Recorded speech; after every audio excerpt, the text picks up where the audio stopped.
Honey trap ಕೇಸಲ್ಲಿ RSS ಅನ್ನ ಎಳೆದು ತರ್ತಾ ಇದ್ದಾರೆ ಈ ಕೈ ನಾಯಕ ಯಾರು ಅಂತ ನೋಡ್ತಾ ಹೋಗೋಣ.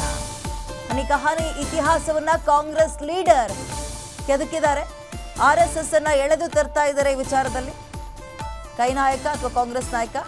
ಗುಜರಾತ್ನಿಂದಲೇ ಹನಿ ಟ್ರ್ಯಾಪ್ ಅನ್ನೋದು ಶುರುವಾಗಿದ್ದು, ಅಂದ್ರೆ ಇವತ್ತಿದ್ದಕ್ಕೆ ಲಿಂಕ್ ಮಾಡ್ತಾ ಇಲ್ಲ ಅವರು, ಶುರುವಾಗಿದ್ದು ಗುಜರಾತ್ನಿಂದ. ದೆಹಲಿಯಲ್ಲಿ MLC BK ಹರಿಪ್ರಸಾದ್ ಹೇಳಿಕೆಯನ್ನು ಕೊಟ್ಟಿರೋದು. ಸಂಜಯ್ ಜೋಶಿಯನ್ನ ರಾಜಕೀಯವಾಗಿ ಮುಗಿಸ್ಬಿಟ್ರು. ಹನಿ ಟ್ರ್ಯಾಪ್ ಅಥವಾ ಬ್ಲ್ಯಾಕ್ ಮೇಲ್ ಮಾಡಿ CD ಎಲ್ಲ ಹೊರಗೆ ಬಂತಲ್ಲ ಅವಾಗ, ಅದರಲ್ಲಿ RSS ಪ್ರಮುಖ ನಾಯಕ ಸಂಜಯ್ ಜೋಶಿ ಅವ್ರನ್ನ ಸಂಜಯ್ ಜೋಶಿ ಅಂದ್ರೆ ಸಾಕು ಟ್ರ್ಯಾಪ್ ಕತೆ ಗೊತ್ತಾಗ್ಬಿಡುತ್ತೆ, ಗುಜರಾತ್ನಿಂದಲೇ ಆರಂಭ ಆಗಿದ್ದು ಅಂತ. ಘನತೆ ಯಾವ CBI ಅದಕ್ಕೆ ಬೇಕಾಗಿರೋದು.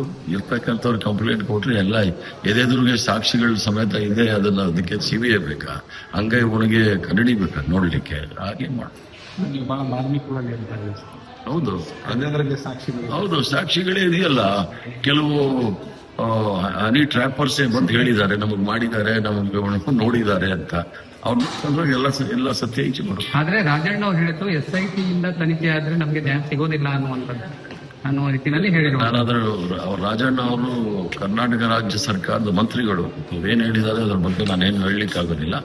ಬಟ್ ಇವೆಲ್ಲವೂ ಸಹ ಕರ್ನಾಟಕದ ಘನತೆ ಗೌರವಕ್ಕೆ ನಾವೆಲ್ಲ ತರ್ತಕ್ಕಂಥ ಕೆಲಸ. ಇದು ರಾಜ್ಯದಲ್ಲದೆ ಇಡೀ ದೇಶದಾದ್ಯಂತ ಚರ್ಚೆ ಆಗ್ತದೆ. ಮೊದಲು ಶುರುವಾಗಿದ್ದೆ ಗುಜರಾತ್ ಅಲ್ಲಿ. ಸಂಜಯ್ ಜೋಶಿ ಅಂತ ಹೇಳಿ ಒಬ್ಬ RSS ನ ಪ್ರಚಾರಕ ಪ್ರಮುಖ ನಾಯಕ, ಅವ್ರನ್ನೇ ಹನಿ ಟ್ರ್ಯಾಪ್ ಮಾಡಿ ಅವ್ರನ್ನ ರಾಜಕೀಯವಾಗಿ ಮುಗಿಸ್ಬಿಟ್ಟಿದ್ರು ಮಹಾನ್ ಬಾಬು. ತಾವು ನರೇಂದ್ರ ಮೋದಿ ಅವರ ಬಗ್ಗೆ ನೀವು ಹೆಸರು ಹೇಳಿದಿರಿ, ಬಹಳ ಒಳ್ಳೇದಾಯ್ತು. ನಾನು ಅದನ್ನ ಹೆಸರು ಹೇಳ್ತಾ ಇಲ್ಲ. ಸಂಜಯ್ ಜೋಶಿ ಅಂದ್ರೆ ಗೊತ್ತಾಗುತ್ತೆ ಯಾರು ಮಾಡಿದ್ದು ಅಂತ ಹೇಳಿ. ಇವೆಲ್ಲ ನಡೆದೋಗಿದೆ. ಒಂದು ಹೆಣ್ಮಗಳಿಗೆ ಅವ್ರನ್ನ ರಕ್ಷಣೆಗೋಸ್ಕರ STF ಕೂಡ ಕೊಟ್ಟಿದ್ದಾರೆ ಗುಜರಾತಲ್ಲಿ. ಆ ತರ ಕೆಲಸಗಳೇನು ಕರ್ನಾಟಕದಲ್ಲಿ ಆಗಿಲ್ಲ. STF ಅಂದ್ರೆ ಸ್ಪೆಷಲ್ ಟಾಸ್ಕ್ ಫೋರ್ಸ್, ಏನೋ ಭಯೋತ್ಪಾದಕರಿಗೆ